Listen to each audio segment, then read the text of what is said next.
Okay, mga kabagang. Mga kabagang. Mga kabagang. Tsaka kapanga. Kapanga. At kadila at ngalangala. Upo tayo, upo tayo. Ako'y pabayaan ninyong mag-share ng kaunti lang tungkol sa aking buhay. Maiksi lang naman. Mga sangguniang kabataan, please let me talk about my parang buhay. Okay. Noong 2009 po, later part ng 2009, tayo po ay nagsimula ng maglibreng bunot ng ngipin dito sa mga taga-District 1 na Batangas City. Tapos dumating po yung 2010 election, tayo po ay kumandidatong konsehal at mapalad tayong nakalusot, kumbaga. So, from 2010, from 2009, tinuloy-tuloy lang po natin yung dental mission. Lalo na nga po nung tayo naging konsehal na. And ngayon, 2025, 15 years na po tayong nagbibigay ng libreng bunot ng ngipin. Ayan po. Meron akong nais aminin sa inyo.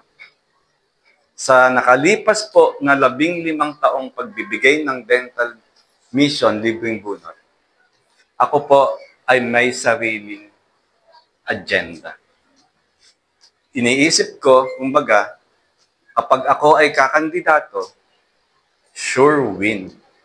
Dahil ako po ay nakakasama ninyo, nakakatulong ako sa inyo, personal, sariling mga kamay ko ang bumubunot.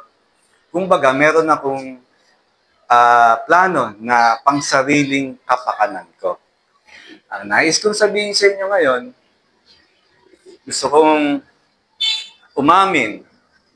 Kumbaga, yung laman ng puso ko ngayon, na no longer I, but Jesus Christ ang maitataas tuwing magde-dental mission tayo. Ano po? Sapagkat sasamantalahin ko po yung pagkakataon na bago tayo maglibreng bunot, ihahayag ko ho ang mensahe ng Panginoong Jesus sa inyo.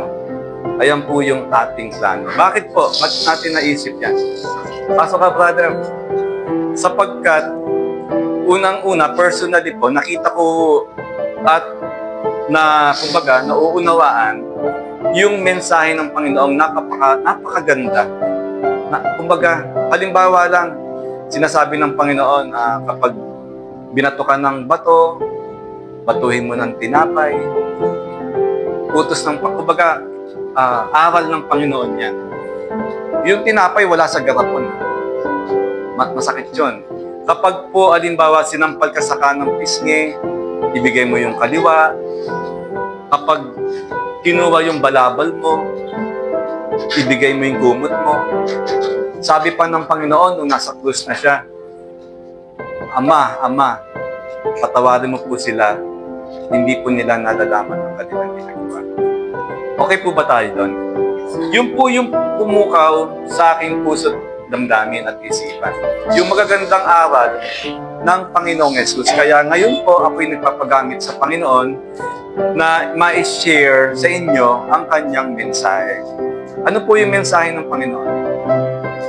Ano mensahe ng Panginoon, brother? Marami siyang, pwede mo sabihin, marami siyang mensahe. Marami siyang mensahe. Pero ang nais natin i-share sa inyo, sabihin nyo ng OA ako. Pwede nyo sabihin o isipin ako'y OA. Ang pinapasabi ho ng Panginoon, ibigin ninyo ang inyong kapwa, gaya ng sa sarili. Bandang huli, sabi ng Panginoon, ibigin mo ang iyong mga brother. Oo nga, kakasabi ko lang. Ano pa sabi ng Panginoon? Ibigin mo ang iyong kaaway. Love your enemies. Sabi pa ng Panginoon, tinawag pang kaaway no? Tapos iibigin mo. Parang ang OA, di ba? Pero yun yung pinapasabi ng Panginoong Jesus. Seryoso ang Panginoon doon. At may dahilan siya bakit niya pinapagawa sa atin yan. Yung ibigin ng ating kaaway.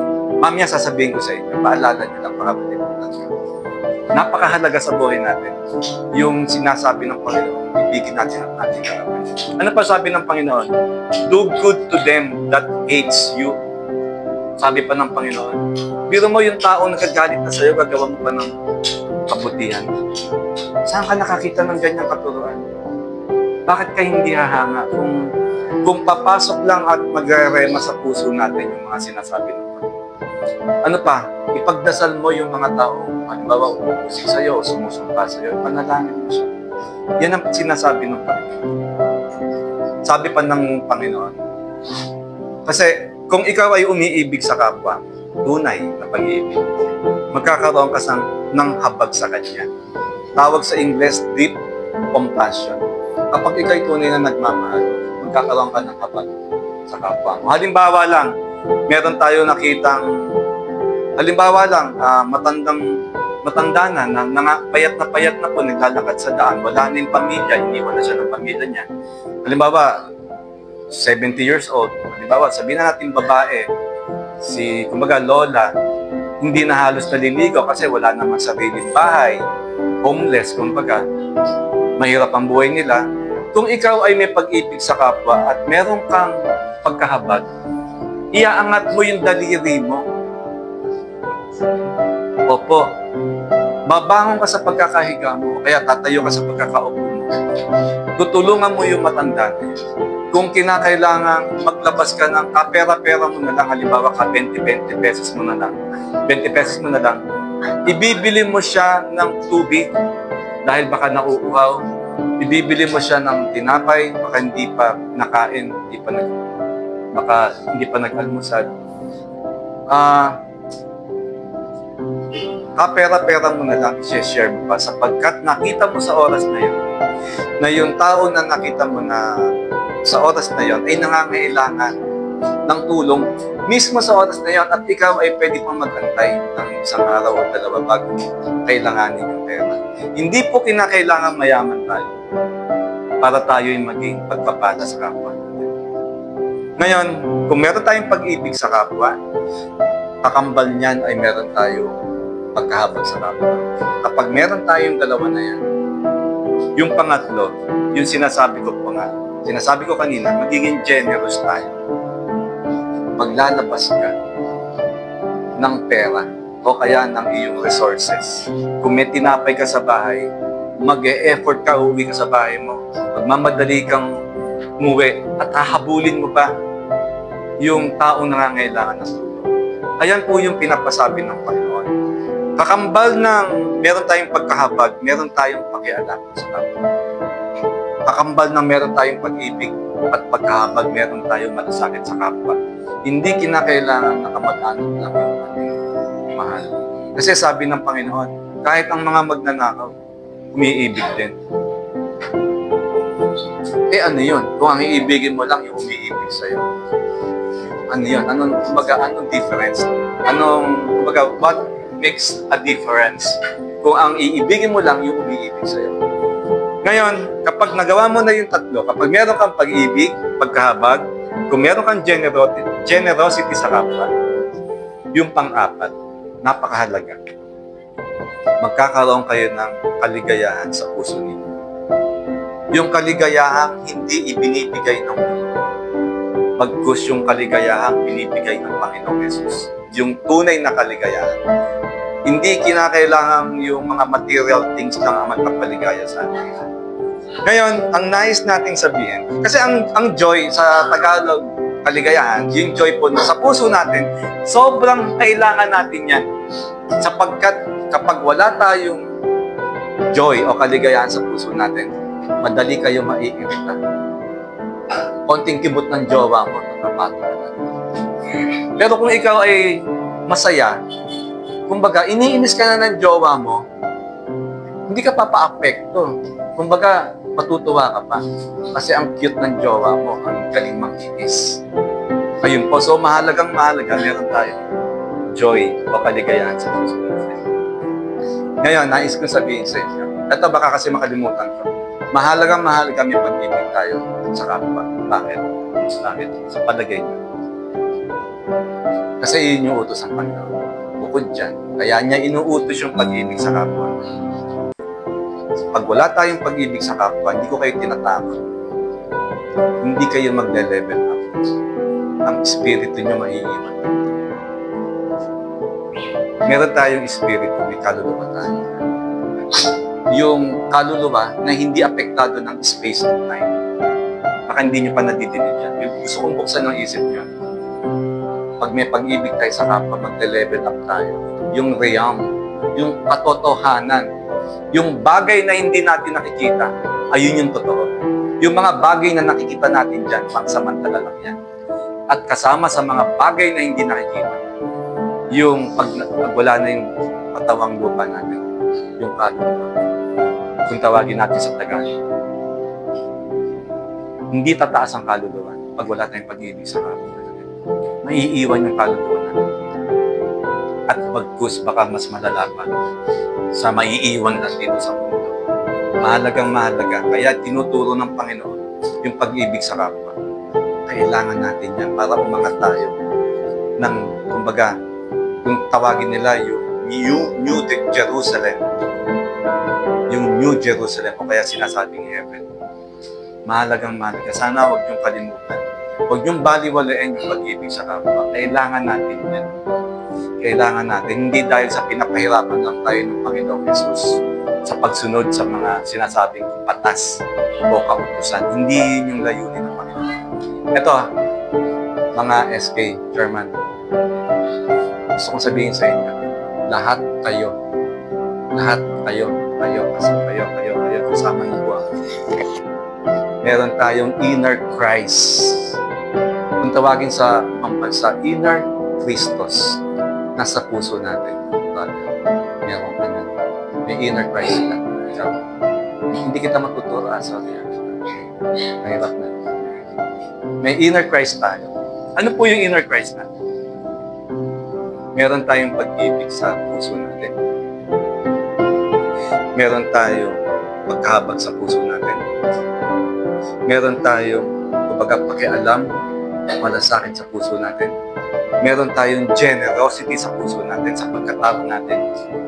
Meron tayong joy. Baka hindi nyo lang kasi alam, sapagkat may kaaway din tayo na tinatakban ng ating damdamin at mata upang hindi natin ito maunawa.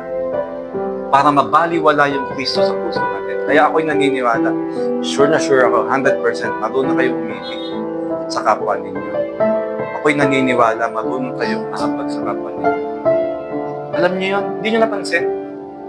Marunong kayong magmalasakit. Kaya lang minsan, naawa kayo sa tao, bandang uli hanggang dun lang, hindi naman kayo nakilos. Pwedeng sabihin natin, madalas, kaya kakaawa naman. Pero, kung talagang pag-concentrate kayo doon sa awa ninyo, o yung habag ninyo sa kapwa, iaangat mo yung daliri mo. Tutulong ka. Kung kinakailangan itayo mo siya, halimbawa, bumagsak dyan sa daan na hilo, lagpas-lagpasan ng tao, may makikita ka dyan isang tao magmamalasakit. Kahit hindi niya kilala yung tao, iaangat niya. Ayun! Yung nais ng Panginoong Jesus na ipamuhay natin. So yung mga sinabi natin, pag-ibig, habag sa kapwa, generosity, ang pinapasabi ng Panginoon, kasama na joy, ipamuhay po natin. Ipamuhay po natin. Huwag po natin kalimutan. Okay, last na. Kaya pa ba? Kerry pa? Last na. Kerry? Sige, last na to. Last topic. Alam niyo po yung universe. Yung kalawakan. Malawak. Universe. Ang nais natin sabihin, sa sobrang lawak ng universe, sobrang daming planeta sa universe. Yung solar system tayo yon. Solar system natin. Yung may sun, tapos 9 o 10 planets. Solar system tawag dyan. Maraming ganyan sa universe. Sobrang dami, bilyon.